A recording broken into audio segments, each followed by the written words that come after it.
Dr. Frank Lipman, what a pleasure it is to have you back in the studio again and to interview you again. I so enjoyed talking to a fellow South African and so proud of what you've achieved. And you're amazing the way you approach medicine and life and have so much value to offer the world. So I'm very, very honored that you're back on my podcast again about your newest book, which is fantastic. Congratulations. Thank you. Thanks for having me on again.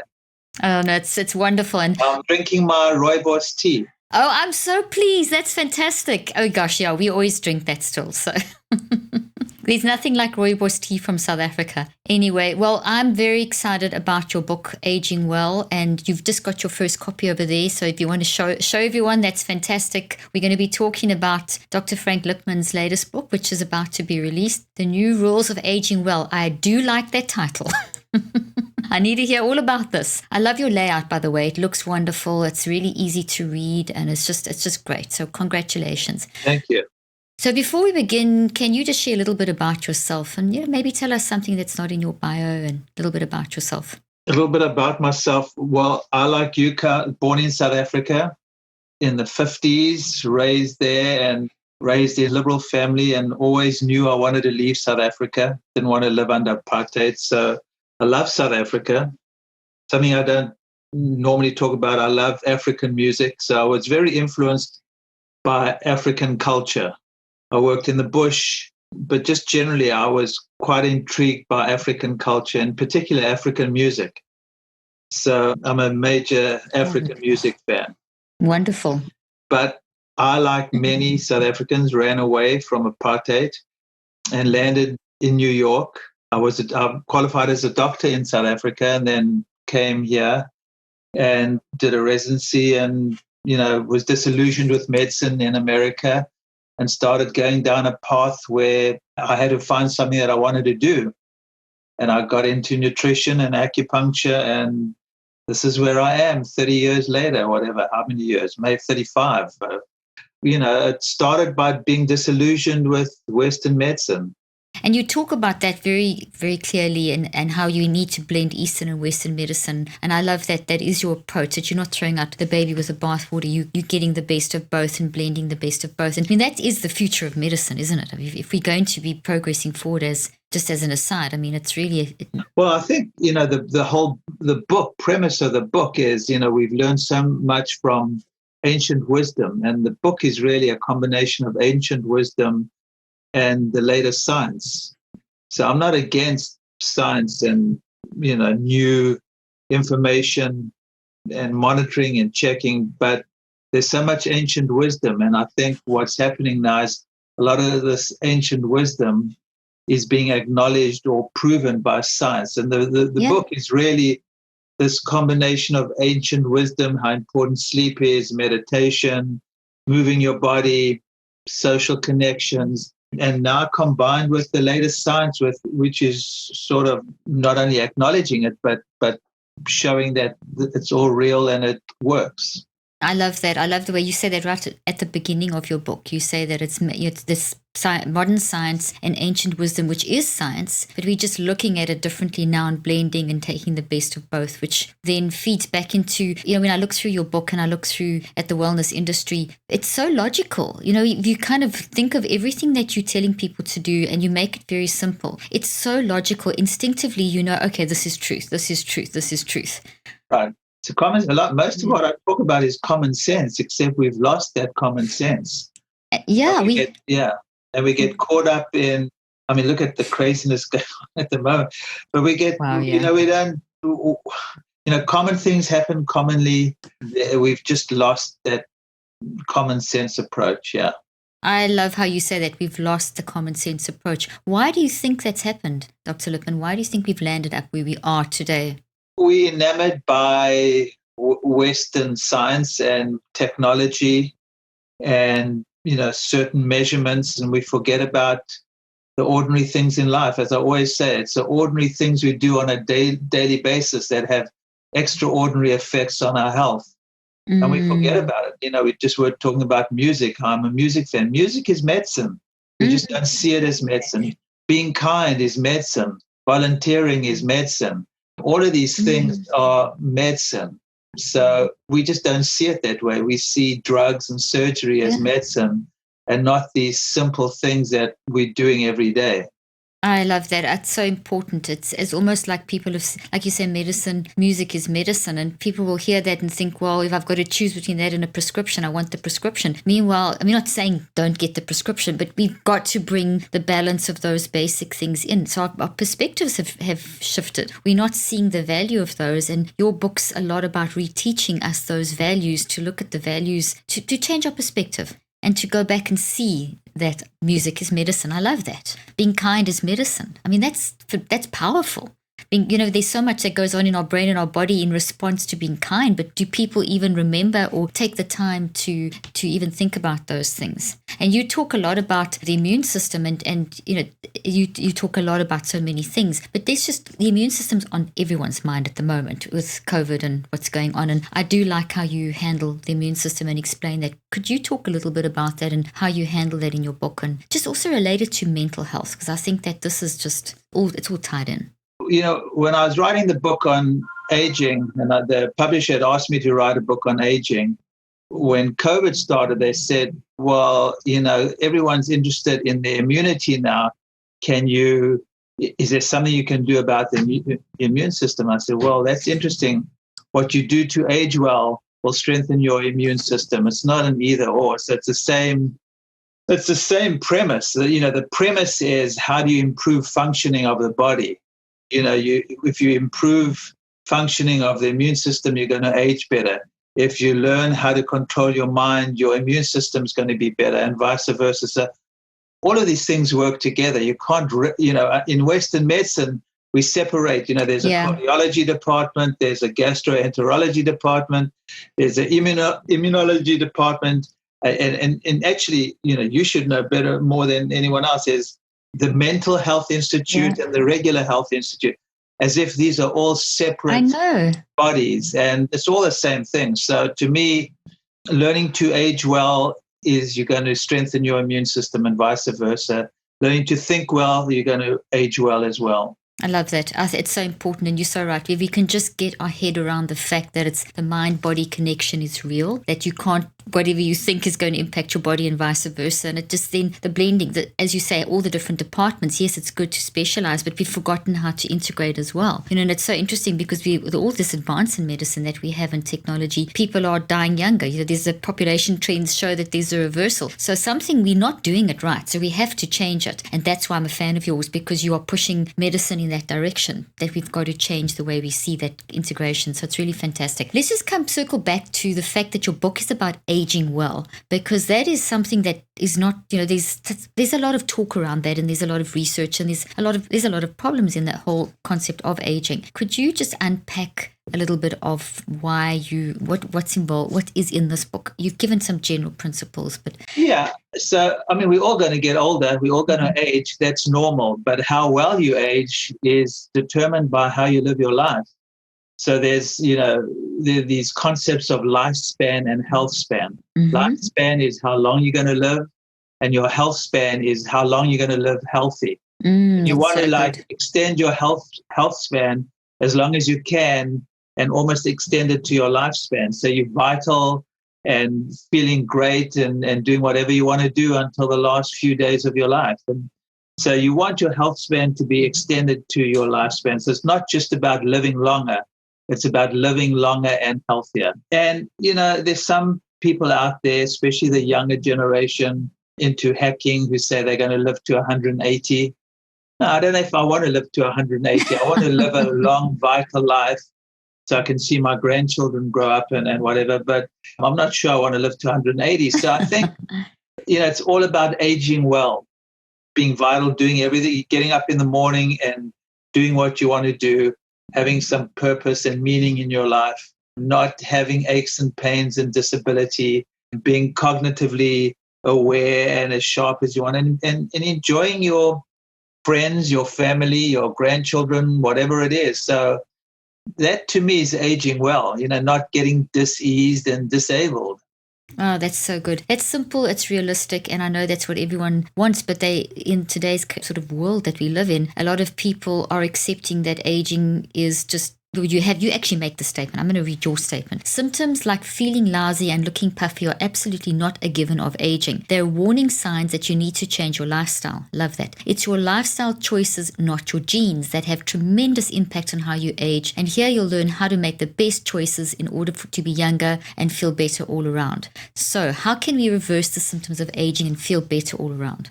So how do we do it? Sounds good. I know. Didn't it sound good?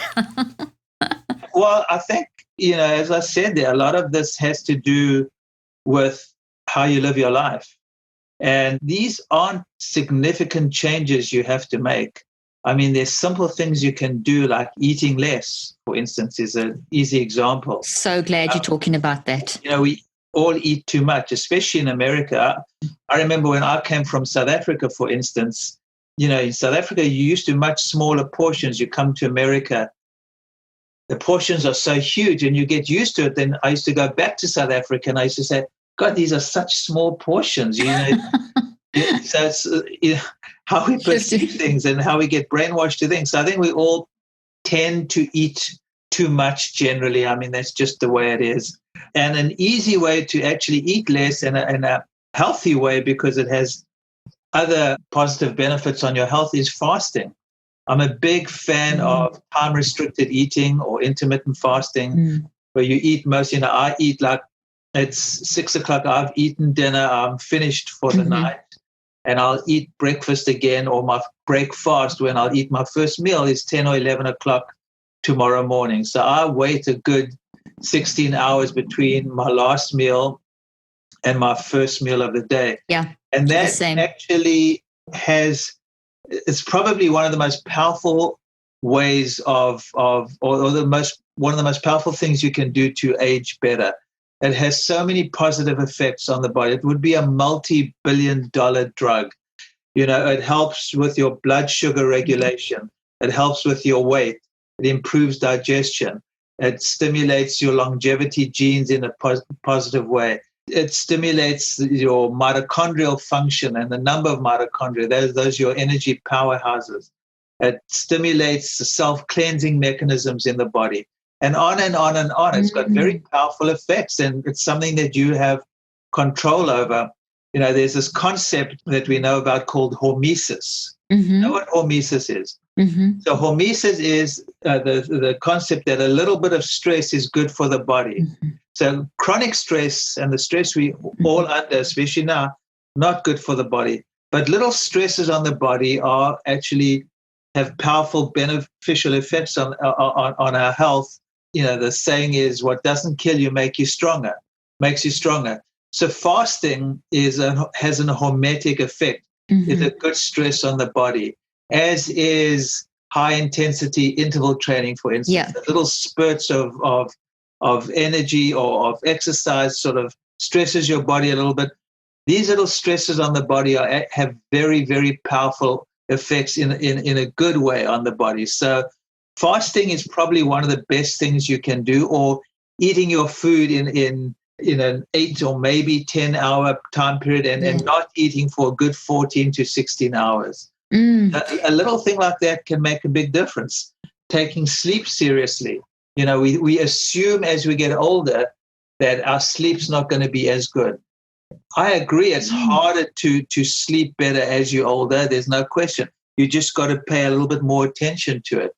When you're younger, you think you can do anything and you're invincible, and sleep isn't important. You want to do as much as you can, and it catches up with you.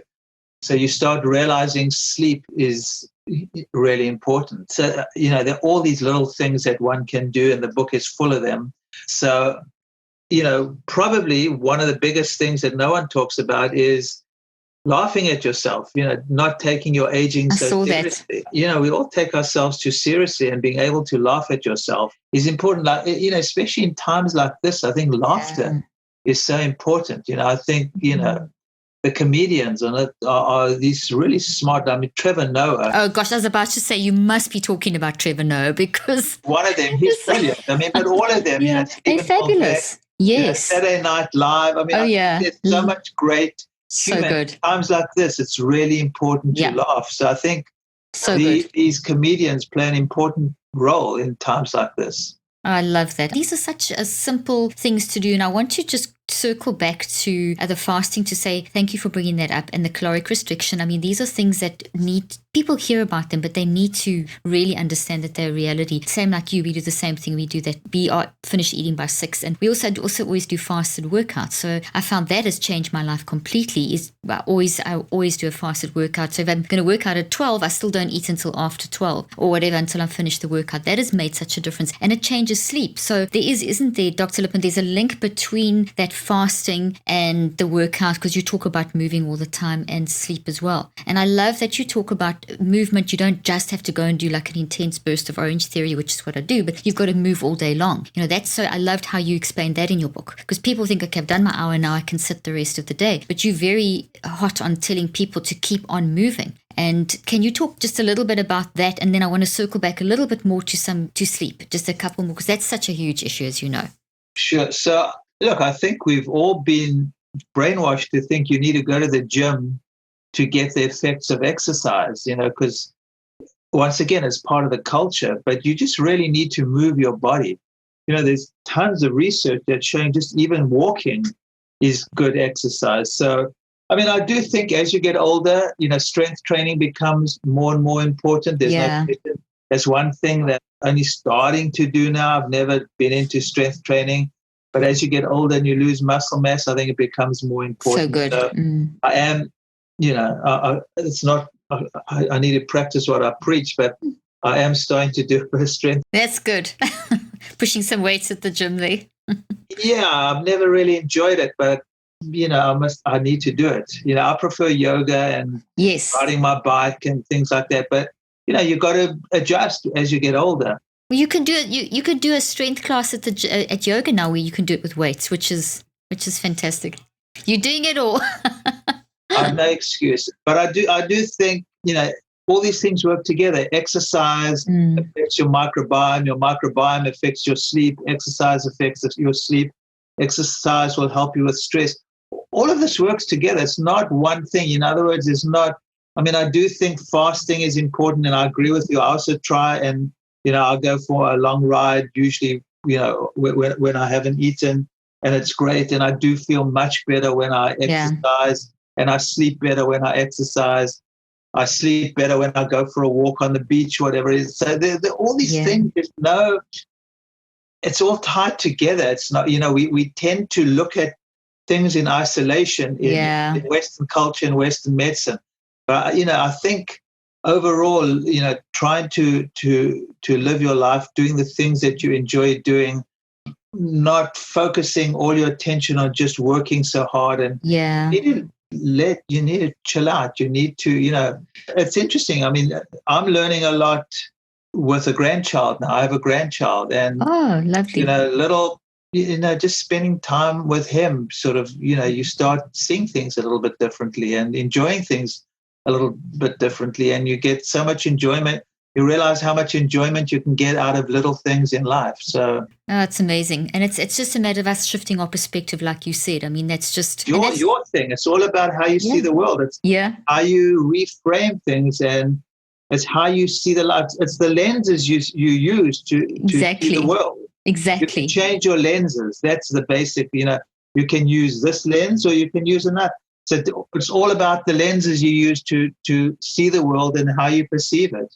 I love that. I love it. I love how you explain that. It's simple. It makes what you're saying there makes it feel like, okay, I can do this. This is something I can take one little thing. I can try fasting. I can try reducing the calories, etc. And that, to eat less, whatever, get more informed. So, and you give so many great tips in the book to do that. You make it very, very simple. Yeah, that's always been the way I've tried to write books, especially my last 3 or 4 books have.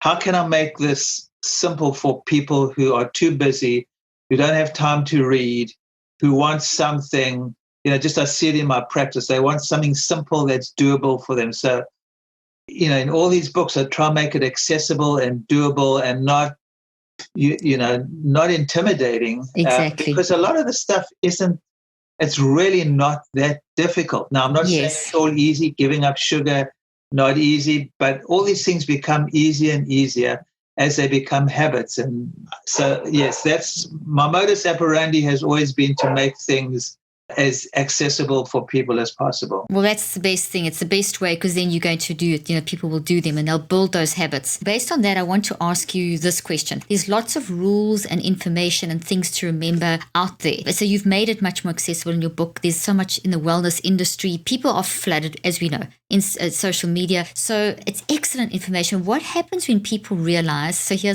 I'm going to throw a little curveball. What happens when people realize that they've done none of this and now they hit their 50s or their 60s and their mental health has gone down the tubes, their physical health has gone down the tube? What advice would you have for someone it's kind of extreme, but I think there's quite a lot of people in that position? It's simple. It's never too late. Lovely. Tons and tons of studies showing it's never too late. They've done studies of people who start exercising in their 70s and 80s and they get positive effects. So I think it's never, ever too late to make changes. And even if you're in your 60s and 70s, start today. You'll feel better. And it doesn't take that long. Within a couple of weeks, you start feeling the difference. So I think once again, it's simple. Start wherever, whether you're 50 or you're 60 or you're 70 or you're 40. Start making these changes today, because it's just going to make life easier for you. If you start in your 40s, that's great. But if you start in your 60s, that's also great. Well, that's a great attitude, because immediately that just shifts the whole way that your brain and body are functioning in one instant, just to shift that, to put the lens on. Put the lenses on. It's never too late. Just begin now with something small. There are tons of studies to show that. Tons of studies. There is. Yeah. You're quite right. There's so much research out there. And that's, this excellent advice on wellness. People might feel, because we get this question a lot it's so much out there, with the overwhelm can even make them feel depressed. How do they remember how to do all of that? And that goes to the other comment, that it's got to become a habit, take one little thing at a time. Let's say now that you have a patient in your clinic, and it could be that person who's in their 60s and 70s, never done anything, or it could be someone younger, as you said, 30, 40, and they are overwhelmed by the amount of information. They know what they should be doing, but they just don't know where to begin. Would you walk them through, maybe do you set it like a typical day? Do you give them a day plan? What would be the starter kit to get going? Sure. So, it's easier when you're working one-on-one with people, because you can sort of see where people are at, and you start them where they're at. For some people, you just will start with, why don't you start removing this food? Why don't you add this? So that's easy when you're with someone, because you can see and get a good sense of what they're going to do, because ultimately you want someone to feel better, or have a subjective feeling of vitality and feeling better, that they'll want to continue doing it. If you can get someone to have that subjective sensation of wellness or vitality, then you got them hooked. So, younger people who are overweight, we tend to clean out their gut, put them on a stricter diet to clean out their gut. They come back in 2 weeks, they've lost weight, their gut feels better, and they go, wow, I feel so much better. I want to continue feeling like that. An older person, if they're not moving, you get them to start moving. You want to try find where someone will get the most bang for their buck. If someone is having a terrible time sleeping, you'll focus on sleep. If someone is so stressed out, ideally, you want them to meditate, but there are these machines that can help meditate people. Yeah. So it all depends where someone's at, but you want to get them to feel the difference fairly quickly, because if they feel the difference, then they'll believe you. And once they believe you and they realize that they can get better, then they'll continue.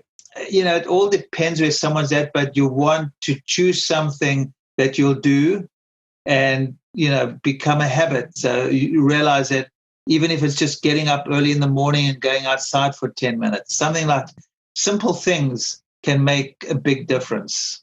Well, that's fantastic. So, and a lot of the time it's being a little bit kind to oneself. I talked about being kind to others, but, a lot of us are so harsh on ourselves. That's a good point. Just learning to accept things and be kind and not take life so seriously. I think humor is very powerful. Oh, yes. Just as you said, just watch a little Trevor Noah and you start relaxing. So that's really good. So people could literally take your book and think, okay, I'm battling to sleep. Go to the sleep chapter, work on sleep, get some impact there, and then maybe take another thing. So they don't have to read it all and memorize it all and do it all. They just take one little thing at a time, experience some success, and then That's the the next. idea of the book is you can theoretically open it up at any page and you'll get something and That's start where great. you want. Yeah. That's really great. I love that. You caught my attention with a lot of things, but you caught my attention with the fact that you talk about telomeres and aging. I think you're aware that I do clinical trials, and we were actually looking at telomeres, and I wanted to look at various different things, but we know it's a proxy for emotional stress and so on. And interesting, Dr. Lipman, we found some of our subjects had biological ages that were up to 30 years older than their chronological ages. They were so they were in their 30s saying they were there, but their biological ages from their telomeres were sort of in their 60s. And we managed to reverse that statistically significantly within a 9-week period, which is quite unusual. And it was basically using mind. So I'm fascinated with telomeres, and I think it's very much in the future. You talk about it too, and I was thrilled to see that. Can you talk a little bit about that? Because it's out there, and people are starting to get into that, and it's just a great concept, and it's a great science that's developing there. Yeah, I think the science is still young, but it's just it's another marker that one can measure. Some people love measurements and seeing how they can reverse it. I mean, for some people, that's very powerful. So, you can measure telomeres, there are other biomarkers you can measure, and then tell people to make changes, whether it's mental changes or fasting or changing their diet, whatever it is. And then you remeasure it and you see the difference. And that's actually very powerful for a lot of people. When people see that their telomeres are getting longer or they stop shortening or there's certain biomarkers are improving.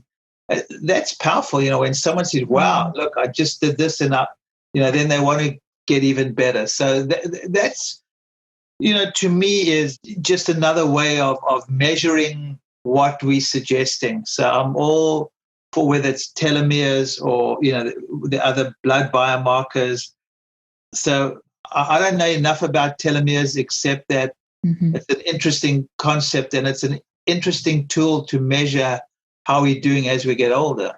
For sure, it's fantastic, and as you say, it's data, it's evidence, and it's encouraging and motivating to see that you can actually make those changes. They didn't think you could make them in a short, they always thought at least 5 years, but now we're showing within 3 to 9 weeks you can actually start making changes, and the changes you're suggesting, which is fantastic. Just to circle back to sleep, I want to quickly come back there again. You had an interesting concept too that not that many people talk about, and I actually put this in my most recent book that's coming up. You talk about the fact that sleep preparation begins in the morning. I'm paraphrasing, but I love that, because most people think, okay, it's night, take the blue blockers, and which is all part of it. But preparation for sleep does not begin at night. It begins in the morning, and I love how you talk about that. Right. Well, sleep is your body's primary rhythm.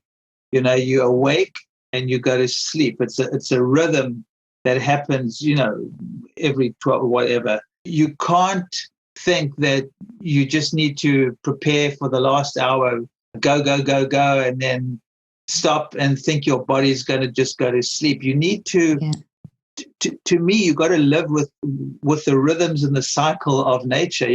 I actually started getting into rhythms in South Africa when I worked in the bush, when I worked in Kwandebele. There was no I know that place.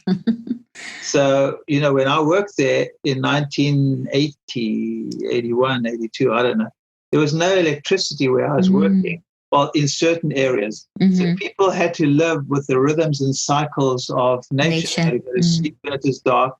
They had their kerosene lamps, but they basically went to sleep when it was dark. They woke up when it was light. They had to eat whatever food was grown in at the time of the year. And that's how life was. You sort of, when I started thinking about it in a book, one of my books called Spent or Revived many, many years ago, and I started thinking about why wasn't I seeing people who were having these chronic diseases of the West in those days. And one of the reasons I came up with that people had to live, they weren't fighting the rhythms. It's like swimming upstream. We in the West, we have these artificial lights at night, which your body thinks is still daytime, and you don't get enough normal light during the day. And your body's hormonal system doesn't get used to the sight. So to me, one of the best tips I give for sleep is going outside and getting natural light first thing in the morning, because that's starting to teach your body to get back into the cycle. And, these are the little simple things that we just don't think work, because we don't think of sleep and wake as being, one continuous cycle, especially with all the artificial lights at night. I think it's really important to try to kick your body back into that natural cycle and get some natural light first thing in the morning. I love that. So it's get into the rhythm of the cycles and make sure you start the day with some natural light, and that'll start reteaching your body. One of the most powerful sleep tips you can get is to wake up about the same time every day and get some natural light first thing in the morning. You can all do that. That's something that's really doable and easy, and that's fantastic. You talk about some of the rules of the book, and this is fun. Common meds that shouldn't be common. Can you just talk briefly about that? Yeah, I think, once again, we're in a culture that the only medicines we think of drugs or surgery. And what we do is we have a symptom and we just suppress the symptom with this Band-Aid. The metaphor I always give is if you're driving your car and the oil light goes on, you don't put a Band-Aid and drive on. You see why the oil light went on. So with your body, we don't see it that way. So you get heartburn. In Western medicine, we just take a PPI like Nexium or tonics, and we suppress the heartburn instead of seeing why the heartburn is occurring. And unfortunately, when you're suppressing these symptoms, a lot of these drugs have side effects. And PPIs are just one example. I hate the PPIs. It's fine if you take it for a week, maybe 2 weeks. But people are put on these acid reflux drugs, these PPIs, for months and years, and they have multiple side effects. The one which is going to affect your aging, but it has others, is it affects your microbiome. It infects the balance of the good and the bad bacteria because it's suppressing a natural function of your body, the hydrochloric acid production. So, PPIs are one of those drugs. Non-steroidal anti-inflammatories are another type of drug. That I'm not saying there's not a place for PPIs or non-steroidal anti-inflammatories. Even but not as a these are drugs that are just overused. And that's because as a Western doctor, those are the tools that they have.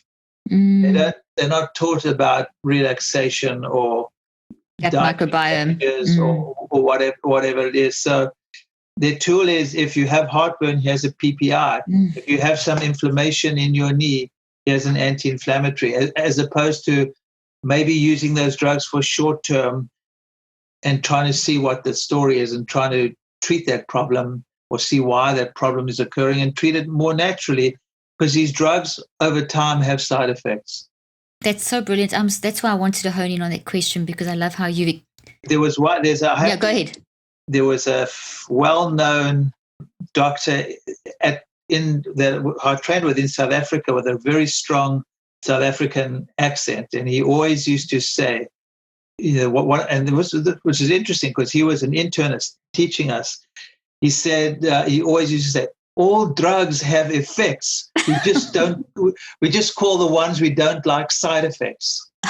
I love that. That's stuck in your head. Side effects are just other effects of the of the drug, and the ones we don't like we call side effects. That was like his mantra.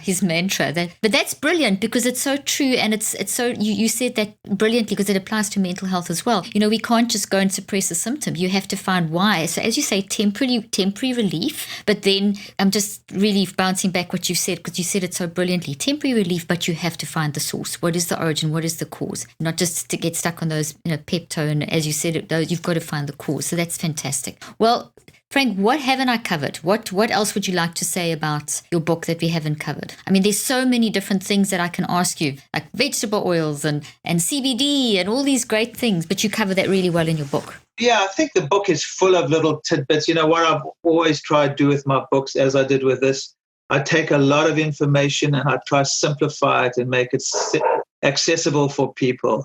By the way, my dog barking, having a pet is actually very good for one's psyche too, even though she barks. But I think there's so many, the message of the book is it's not that difficult. It's never too late. And these little simple things can have enormous effects. And sleep is important. What you eat, when you eat, how you deal with stress, how you think, how you treat others, how you treat yourself, the community that you're part of, having a purpose and meaning in life. And don't take it so seriously. That's so good. And it all circles back to basically mind and mental health, driving the decision to even open the book and read it. It's going to, every little tip is going to improve your mental health, which is fantastic. Last question. What are some wellness myths and misinformation that you would love to dispel? Because there's a lot out there. Is there anything that you're particularly worried about or particularly concerned about that you... Yeah, I mean, I think people need to rather look at what they can change within themselves rather than going for expensive treatments. The answer's not going to come in a pill bottle, whether it's medication or supplements, although I'm all for supplements, don't get me wrong. I take a lot myself. I think they can be helpful. But ultimately, how you age and how well you age is going to be determined by how you live your life. Love that. Don't look for external remedies. I think there are things that can be helpful, but it doesn't have to be expensive. It doesn't have to be time consuming. Yes, you need to pay attention. You need to be your own doctor because you're not going to get this information from your regular doctors. What myths? I would say the biggest one would be anyone who makes a major claim about anything, just be wary of that. There's no magic celery juice or whatever it is. Not that I'm against celery juice, but you're not going to get this juice or this drink or whatever that's going to, solve all your problems. And talking about juice, I think juices can be a problem. Juices tend to be full of sugar. Yeah. So I think a lot of people think when they're drinking juice, it's healthy for them because it's green, but a lot of the green juices have tons of sugar in. So what's the sugar? Sugar's the devil. What other myths? I don't think there's one diet. The vegan diet's not necessarily better than vegan diet may work for some people. It doesn't work for others. Paleo diet doesn't work for everyone. It works for some people. So there is no one way to eat. There's not one way to relax. There's not one way to exercise. You got to find your way. I love that. That just immediately makes everyone feel more at peace, what you've just said. So thank you for saying that. That's really fantastic. How can people get hold of you and get hold of your book? And we'll put all this in the show notes as well. Right. I'm at drfranklipman.com, Dr. Frank Lipman, 1P, 1N, drfranklipman.com. The book, there'll be, I'm sure, a section on there for the book. You can go to amazon.com. The book's there. Yeah. It's in Barnes and it's in all the bookstores. The book will be everywhere, hopefully. But you should be able to get it anywhere. It's a really good book. It's very simple, and I hope it's helpful. Fantastic. I think it's going to help so many people. And you're still practicing out of New York, so people can find out about that I practice. I'm doing virtual as well now, which is great. Wonderful. I can see people from home. So, I go into New York a few days and I see patients virtually a few days. That's great. Wonderful. That's fantastic. Well, thank you so much for your time and your wisdom. The simplicity of your wisdom is just brilliant. So thank you so much for everything you do and for writing this book to help us. Thanks, Carolyn. Thank you. And thank you for having me on. Thanks so much. It's been great. Thank you.